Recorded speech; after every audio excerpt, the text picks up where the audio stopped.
Muy buenos días, queridos hermanos. Seguimos con esta serie de devocionales que estamos viendo a través de la palabra de Dios, y en esta oportunidad me toca el tema en cuanto al divorcio. Un tema bastante controversial y muy hablado en el mundo, pero también, lamentablemente, en los cristianos, ¿no? Porque cuántas veces se llega a esto, ¿no?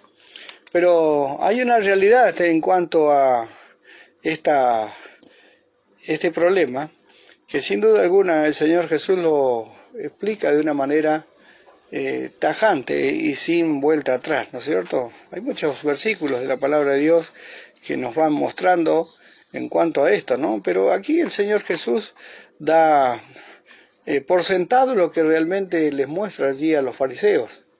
En el Evangelio de Mateo, vamos a tomar unos versículos allí, y en el capítulo 19 de Mateo, versículo 1, dice: aconteció que cuando Jesús terminó esta palabra, se alejó de Galilea y fue a las regiones de Judea, al otro lado del Jordán, y le siguieron grandes multitudes, y lo sanó allí. Entonces vinieron a él los fariseos, tentándole y diciéndole: ¿es lícito al hombre repudiar a su mujer por cualquier causa? Él respondiendo le dijo: ¿no habéis leído que el que los hizo al principio varón y hembra los hizo?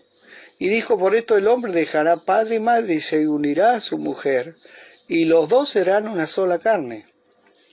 Así que no son ya más dos, sino una sola carne. Por tanto, lo que Dios juntó, no lo separe el hombre.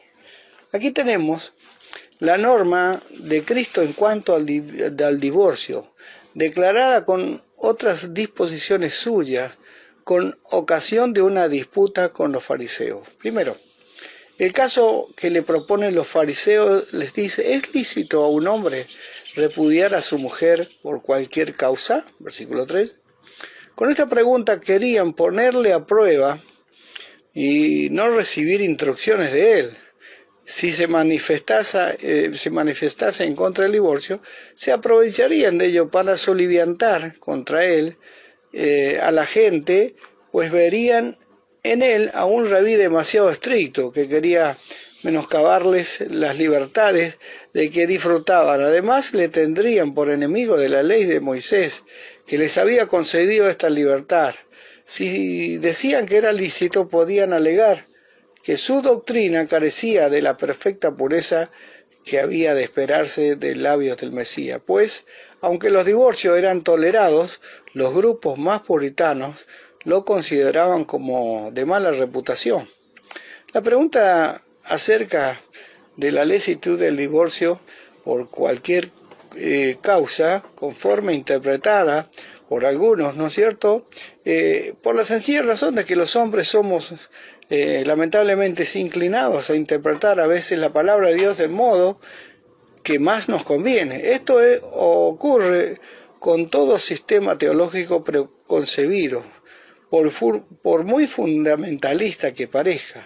Se construye o se sigue un sistema y luego se rellena con textos sacados del contexto general de la Biblia. Por mucho que se haya de estrecharse la palabra de Dios en este lecho de la gran verdad, no cabe otra teología sistemática que la sacada del estudio minucioso y sin prejuicios de toda la Biblia, como un cuerpo doctrinal en que las piezas se encajan y conjuntas de dentro a afuera, no viceversa.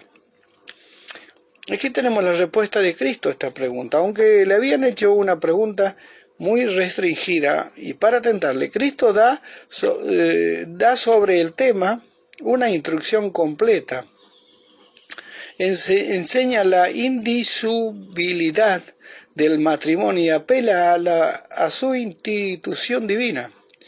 La enseñanza de Cristo recalca tres aspectos. Primero, la creación del hombre completo, dividido en varón y hembra, para que así fuesen imagen de Dios. Lo tenemos allí en Génesis 1:27. En quien se halla infinitamente equilibrados los dos polos predominantes, en la masculinidad y feminidad, respectivamente.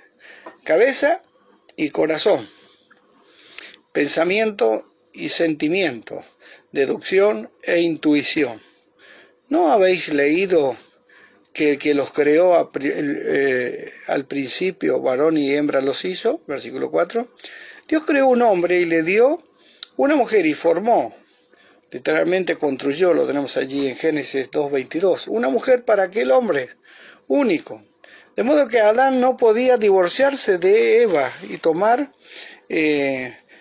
otra mujer porque no había otra. Y lo mismo hemos de decir de Eva respecto a Adán. Para mejor indicar esto, Dios había formado a Eva de una costilla de Adán, de modo que repudiarla equivalía a desunirse de una parte de sí mismo, salida de junto del corazón. En segundo lugar, tenemos la ley fundamental del matrimonio, que es: por eso el hombre dice, dejará a su padre y a su madre y se unirá a su mujer, versículo 5. El vínculo que une al hombre con una mujer es más fuerte que el que se une con sus padres. Ahora bien, si la relación filial no debe ser violada, mucho menos puede ser la relación conyugal. ¿Puede un hijo abandonar a sus padres o su padre a sus hijos? Decimos que no, ¿no es cierto? Solo tiene que poner por encima de esta relación el seguimiento de Cristo. En tercer lugar, tenemos la naturaleza del contrato matrimonial. Y los dos vendrán a ser una sola carne, es decir, como una sola persona. Los hijos son como prolongación de los padres, pero la esposa es parte del varón, al ser la unión conyugal más fuerte que la de los hijos con los padres. Es equivalente a la de un miembro con otro en el mismo cuerpo natural. De aquí infiere el Señor. Por tanto, dice, lo que Dios juntó o unió con un mismo yugo, no lo separe el hombre, versículo 6. Dios mismo instituyó la relación entre marido y mujer. Y esto es un misterio que solo es de Dios. Y aunque el matrimonio, dice, no sea institución exclusiva de la Iglesia, sino que incluye a todo el mundo, adquiere un carácter peculiar entre los creyentes y debe ser llevado de una manera santa y santificado por la palabra de Dios y la oración. Y lo tenemos allí en 1 Pedro 3, versículo 1 a 7, puede leerlo usted. El andar continuamente en la presencia de Dios ejercerá eficaz influencia en el cumplimiento de los deberes conyugales y en consecuencia sobre la misma relación conyugal. Si la unión ha sido hecha por Dios, no va a deshacerse por obra del hombre. Hermano, que el Señor nos libre de este pensamiento perverso que a veces tenemos por problemas controversiales en el matrimonio, sino que pensemos en las palabras de Dios que nos dice así que no son ya más dos, sino una sola carne. Por tanto, lo que Dios juntó, no lo separe el hombre. Que el Señor nos acompañe, queridos hermanos, en esta andar, en este peregrinar en este mundo, y que verdaderamente seamos ejemplo a un mundo que yace de estos valores tremendos que Dios ha impartido para una relación matrimonial. Que el Señor nos acompañe, queridos hermanos, y que podamos ver a través de su palabra lo que Dios nos dice a través de esto tan delicado que es la separación en el matrimonio. Que el Señor nos bendiga, queridos hermanos.